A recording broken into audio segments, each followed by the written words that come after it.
Well, hello, and welcome or welcome back to Read Becca. As you can see, I join you from the floor today because seats are for cats, not for human beings. So we are going to do a tag though. This is going to be the Horror Mayhem tag. It's an original tag by the Bookubus for the Horror Mayhem readathon, which is going on in May, of course, and as a result, I am rushing to try and get it done before the end of the month. Although I don't think there's anything particularly time sensitive about these prompts, so it can certainly continue on after May. I was tagged by Book Chat with Pat, who is very new to horror reading, but has been diving in headlong to one of my favorite authors, T. Kingfisher. So I think that she and I will have a very similar taste because I'm also kind of a horror wimp, and I'm also someone who is testing the waters, or testing my limits in the waters of horror more and more over the past couple of years. So let's dive into the prompts here. Prompt number 1 is, how and when did you get into horror? So that's hard to say other than as a kid I would read literally anything that I could get my hands on.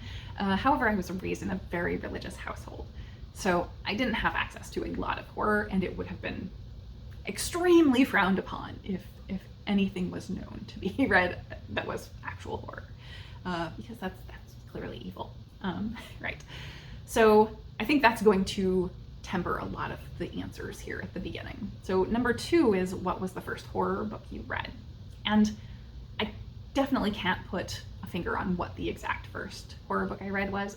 Probably the closest I could come is I used to read a lot of comics from the library, and sometimes we would get like the joint Richie Rich and Casper the Friendly Ghost combined issues, because Casper was definitely not allowed, no ghost whatsoever. That's demonic, of course. So that probably was the closest, but there were also some Halloween episodes, or not episodes, Halloween issues of Garfield as well that were actually quite scary. So I think those were probably very early days of horror. Then, as I got older, I definitely read a good amount of Christian horror, which you would be surprised to learn is a thing. So I have some here. Despite the fact that I have very few ancient books from my youth, I have a handful, and several of them are actually horror, weirdly enough. So Frank Peretti was a big author in my youth. So these are some of his YA books. So we have The Hangman's Curse and The Secret of the Desert Stone, Cooper Kids series, and those two, as well as these ones, the Forbidden Doors series, The Society and The Deceiver, or Deceived by Bill Myers. These are all kind of YA books, extremely directly from the Satanic Panic, I would say, is where these came out of. All of these involve some variation of kids getting into something very mildly occult or non-Christian belief, and that being evil, and them having to pray away the bad non-Christian stuff. So those I have on hand because I kind of, for nostalgia's sake, like to keep them and might want to reread them to see just how bad they are, but I expect they're pretty terrible. And then I also, probably in my young teens, read Peretti's older adult works, This Present Darkness and Piercing the Darkness, which are also very much Christian horror, but they literalize the idea of spiritual warfare, having a literal hidden world of angels and demons battling behind the scenes around every human. And so, yeah. So it is, again, very steeped in that kind of Christian mythology that surrounded a lot of the Satanic Panic. So that kind of is all I probably would have read in terms of horror through basically all of my teens and up into college. Really was purely Christian horror, nothing else. Number 3, what horror-related goodness can we expect from your channel? So continuing on with what I was just talking about, after college, I had the opportunity, because I was living on my own and finally got my own library card, all of that, I was able to dabble in reading all of the kind of books that I had never read before. So I went down that rabbit hole of Anne Rice, Interview with the Vampire, Stephen King, a lot of his backlist, but I'm not very well read in backlist works. So I've read a smattering, but not widely. So I am still someone who is discovering the staples of horror very much. And that's been years ago that happened. But I kind of had a long drought of horror and I'm just now diving in. So I am both discovering the horror classics that I like and also discovering new releases that I like.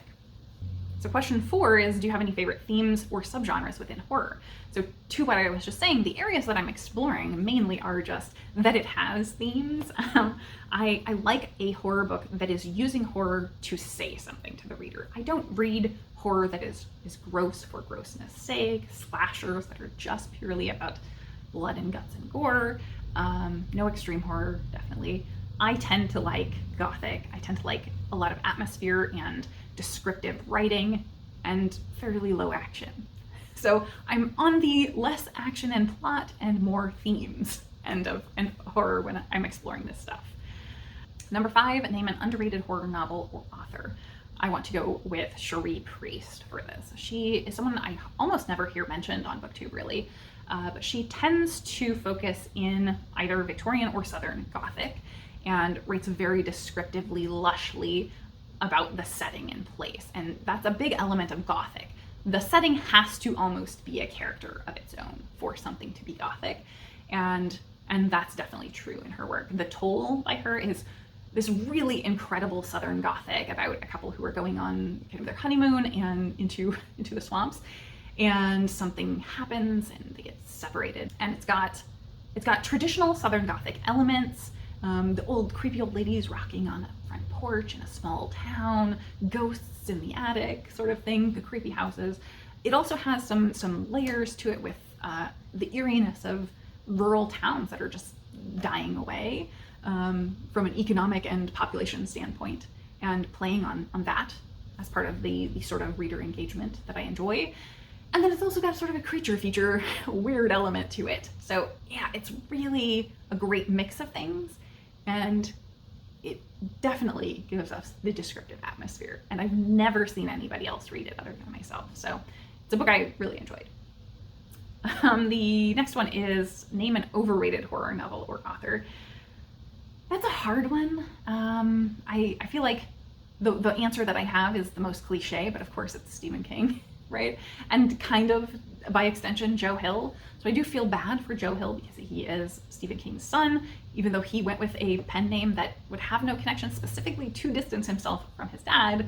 They're constantly connected. And no matter what King writes, he always gets shelved as horror even when it's not, winds up on prize lists as horror even when it's not. Even his most mediocre books are talked about everywhere, right? And so it seems like no matter what he does, he will have wild success and fandom, even when he's putting out not the greatest of books at times. Yeah, so I think he's probably well overrated. Okay, so I had to shift a little bit. My leg fell asleep. And Dusty is now right behind the camera, so if he starts talking, that's what the weird sounds are. Yeah, so number 7 is recommend 3 of your favorite horror novels. This was hard because I have read a lot of really great horror recently, but I think a lot of that is very much in the BookTube conscious right now. So I do want to go more backlist, I think. So looking at the more backlist stuff, Dusty's shaking off, sorry. So looking at the more backlist stuff, I came up with a couple of great options. Number 1, I have to say, T. Kingfisher is a favorite horror author all around. I think I have read all of T. Kingfisher's horror novels now and novellas and enjoyed all of them very much. So I think that's a safe favorite, but I'm gonna go with other options. So number 1 is Just Like Home by Sarah Gailey. I read all of Sarah Gailey's backlist, and Just Like Home is the only one they have written that's fully into horror, I would say. And it's got a great mix of things, of kind of the horror of humanity, a creepy house story, and a very, very gothic vibe, but in a contemporary setting. And it's just really a great example of the use of tension in a book, I think. Especially like horror relies on tension, and Gailey is so good at tension. So it's a phenomenal book. I really enjoyed it, and it's definitely one of my top horror books. Then I will give you David Wong's John Dice at the end, or David Wong is AKA Jason Pargin. I think these are actually published under that name now. And this is very weird. It's pretty incomprehensible for me to even try to describe this. This is contemporary set, probably cosmic horror, dark comedy. And it's very, very strange. This whole story hinges on a really weird drug trip a bit. And this gained such cult popularity. There is actually a movie adaptation, and it's pretty darn good for how strange this book is. But I really enjoyed this. It's just a very fun ride while also being horror. And I think that's definitely something that I get on board with my horror, is it needs to have some sort of sense of humor, I think. So that is a strong element through most of my horror reading. And then also in the kind of comedy horror-ish is Welcome to Night Vale by Joseph Fink and Jeffrey Craner. And for those not in the know, Welcome to Night Vale is actually a podcast. So this was adapted from some of the podcast into a novel. And I loved that podcast. It is so good. It is so like heartwarming while also being horror. But I want to back up because you need some context for this. So this one also kind of fits into cosmic horror because it is very specifically Lovecraftian inspired. So Lovecraft, H.P. Lovecraft, the classic horror author, during his time, horror was very grounded, and it was very much about your neighbor is a bad man, was the kind of horror that people were writing. And Lovecraft looked at that and was like, this sucks. This is not really horrifying. And said, I'm going to show you true horror that's incomprehensible and mind-melting. And he created this sort of sandbox of the Miskatonic University, not Miskatonic University, Miskatonic Valley. Miskatonic University is there also, but in Miskatonic Valley, he expressed an open world that people could use, basically. So he gave free rein to anyone who wanted to use his Miskatonic world and set stories there. So this is not literally in the Miskatonic Valley, but it is heavily inspired by that whole idea. And so Night Vale is a town that functions very strangely. Sorry, Dusty is shaking his tail. So this is contemporary set, and the podcast takes the form of a public radio station, and we are following Cecil, the radio broadcaster. We very frequently have interns and whatnot, and guests show up. Cecil's boyfriend, who is a scientist who makes strange discoveries, but it's all set in that public community radio, very mundane discussions of what's happening day to day in this community, where really eerie, weird things happen, just as a case of normality in the town. So all the people are reacting to weird things, and to them it's quite normal. So I love that absurdism to it, and that's what has made this such a joy. I've listened to the podcast for years. I haven't in quite some time, unfortunately, so I'm quite behind on it. But I do love the books and the podcast. I've seen them live, I've got shirts, I've got posters, etc. So Welcome to Night Vale certainly is a major part of my own life experience, I think. Okay, so this has been one of the most interrupted videos I've done in a while. I had to go disrupt cat tensions, and we lost a Gumbo. She might be coming back now. But we were on number 8, recommend a book for someone who is new to the horror genre. So I have several good recommendations here. The first being a really easy entry into the horror genre because it is middle grade. So I love Catherine Arden as an author. She writes very atmospherically, so definitely has that sense of place and setting in her writing that brings out horror. She has a middle grade series called the Small Spaces series. There are 4 books, and each of them is set in a different season, and they of course follow a group of kids who kind of create a sense of found family. So I love that in my horror books. So it has those sort of cozy-ish vibes while also having a lot of horror. And each of the books also has something very different in its horror elements. So they're really varied. They cover across a broad spectrum of horror, and they all have a very similar vibe and excellent writing, I would say. So because they're middle grade, they're a great place to start. I would say for me personally, Small Spaces, the first book in the series, is far and away the best, and it's quite similar to certain aspects of Over the Garden Wall, some of the creepy tones there. So if you like that, you might go to this. Over the Garden Wall is a animated miniseries that's really fantastic. So other than that one, I have a couple good options here. So number one is In the Night Wood by Dale Bailey. I'm constantly railing on this one. It's very short, but very incredibly well written. I think this won the British Fantasy Award, but it's really spooky, gothic manor house novel. However, this is contemporary. So we're following a scholar and his wife who are going from America to this Victorian manor house of an author who wrote children's stories that, like a Victorian author, not a contemporary author, who wrote children's stories about dark fae woods.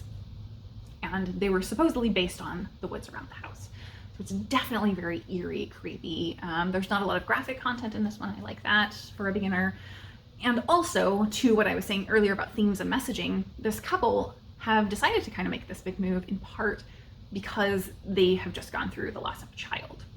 And so we are getting both of their perspectives, the husband and wife, as they're internally processing this grief and loss. And so the book is much more about that, with this gothic horror story as the backdrop for exploring grief. Then we have kind of a historical gothic, Things in Jars by Jess Kidd.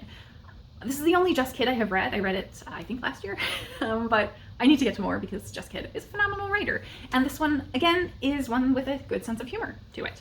So it has a great plot, great sense of humor, and a great mystery, too. So we are following a character who is actually a lady detective in historical England, who is kind of lower class, and she's going about an investigation into a kidnapped daughter who was a secret. This girl had been kept in her house secretly by her family, and no one wanted anyone to know she was there. So why is that? And why was she kidnapped? So there's a lot to uncover there in terms of the mystery, but there's also a lot of really eerie, creepy horror. And this detective has a really interesting sidekick too, who is a ghost. So that's one. They have a lot of banter as well. That's one element. The two of them are fantastic. But also, most of the graphic stuff in this does have much more graphic content than the previous one, I would say. The graphic stuff here, though, is not the horror stuff really so much as it is just history, because this is really engaging with the ways, the grossness of interest in oddities and curiosities at the time, as well as the progression of medicine that was happening during the Victorian period, and especially like operating theaters and the lack of knowledge and emerging science at the time led to some horrific things. So that's where most of the gross content comes from, more so than any of the actual horrific things. The horror is real. That's where that one is. But it's also a very entertaining story. And then I have one that is maybe not the first on your list as horror, but zombies are generally considered horror. And World War Z is phenomenal zombie story. This is all told through individual accounts, as like interviews from a journalist who is kind of summarizing the clips that they've taken. And it accounts everything from people's day-to-day lives, how those are impacted, to political decisions, military, things like that. And so this is a really broad account. I highly recommend getting this on audio, because the audio is phenomenal and is a kind of multimedia with many voices throughout. So it's just very, very well done. So I think this is a great entry point into kind of the wider zombie genre, because the format means it's very different than a lot of things, though multimedia has been used quite a lot in zombie fiction, certainly. But it's also close enough that you can get a taste of whether or not you like zombie fiction, certainly from this one. Number 9, are there any book to film adaptations that you particularly loved or hated? So I'm gonna go with a couple. We'll start with one that I love, and that is 30 Days of Night. I adore both this first comic and the movie. I think the movie was very, very well done. It's the story of vampires showing up in Barrow, Alaska, where it will be dark for 30 days. So it's this paradise to vampires, because they'll be able to run amok in this small town. And it's the story of what happens there. And then the more controversial option that I want to go with is one that I actually love the adaptation and hate the original work, which is a classic. And that is The House at Bly Manor. It's one of Mike Flanagan's horror adaptations for Netflix. I have pretty much enjoyed all of his, and I would say Bly Manor is a big jump above several others, and it's my second favorite of all of his series that he's done. Definitely the best of the adaptations. The other series that I like better is Midnight Mass, and that one is so amazing, and as far as I know, that's original work. But House of Bly Manor is an adaptation of The Turn of the Screw, which I hate. So that is Gothic. It's supposedly one of the earliest Gothic works. It's very ambiguous and doesn't really express the level of atmosphere that I'm looking for in a horror book.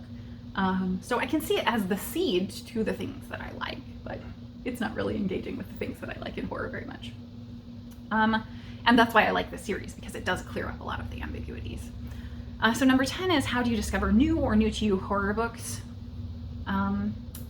I watch BookTube. I mean, that's mainly it. I follow a lot of lists, publishers, and BookTube. I don't really follow any dedicated horror booktubers, so mainly this is people who do read a fair amount of horror, or just generally people like me who read very, very widely. What is the last horror book that you bought? Easy peasy.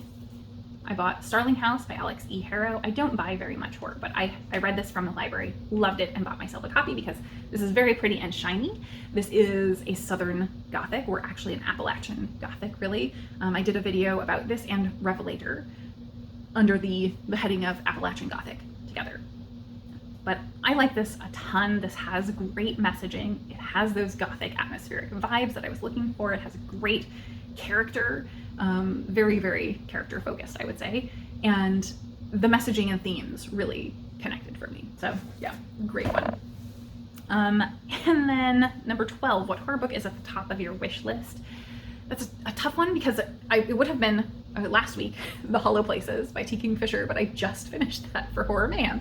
So now I think the only horror book that really is directly on a TBR for me is Black River Orchard by Chuck Wendig. I really enjoy Chuck Wendig, and he pretty specifically writes in the realm of science fiction, horror, and thriller, or some combination of those three. Though he has some things I think that are not speculative. I haven't read any that are totally non-speculative though. But he always seems to, Chuck Wendig always seems to write in a way that pushes right up to my limit personally in some areas, more specifically in like graphic content, and then he pulls back and engages with the horror of something else other than the graphic, whatever, gross body horror stuff. So that's what I struggle with the most, is body horror, and I think that his balance and the way he does that, he always manages to veer and change course to something else to engage the reader, I love. So I've really enjoyed multiple books from him in the past. He's very readable, and Black River Orchard, I think, is his latest book out. It came out late last year, so I've really been wanting to get to it. It is on my list of 2023 releases to get to this year. So number 13 is Tag Others. But since this is the Horror Mayhem tag and we're at the very end of May, I think I'm just going to put it out there to say, if you have participated in Horror Mayhem and you want to still do this tag, get on it and go do it right now. So I think that is it for me. Thank you all so very much for watching.